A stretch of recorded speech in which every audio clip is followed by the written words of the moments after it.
Kita akan bahas dari sisi Bank Syariah Indonesia nih, Bris ya. Tadi selain memang disebutkan bahwa Bank Syariah Indonesia termasuk dalam himbara yang harusnya akan mendapatkan kucuran dana sebesar 200 triliun tadi, my friends harus ingat bahwa beberapa waktu yang lalu, mungkin 3 mingguan yang lalu ya, kita coba cek lagi archive-nya, kita pernah bahas saham BRIS, dan seperti biasa kalau kita bahas dari sisi fundamental, pasti nggak langsung naik di hari tersebut, jadi butuh waktu, tapi berangsur-angsur tesisnya masih on track, dan kalau kita lihat berangsur-angsur mulai pulih nih dari sisi momentumnya. Jadi kita mau update lagi.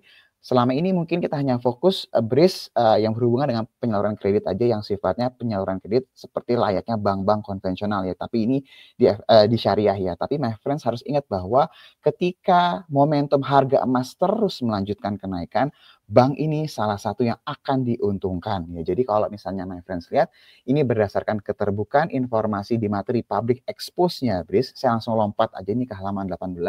My friends bisa lihat bahwa dari total penyaluran kredit yang mereka salurkan, memang ya bisnis yang berhubungan dengan emas ini masih tergolong sangat kecil sekali. Tapi porsinya dari tahun ke tahun ini lonjakannya ini cukup signifikan. Apalagi di tahun ini seharusnya kenaikannya akan jauh lebih signifikan lagi dibandingkan dari tahun-tahun sebelumnya. Jadi kalau seandainya kita menggunakan narasi yang berhubungan dengan momentum kenaikan harga emas, BRIS seharusnya akan salah satu yang diuntungkan dari keadaan tersebut.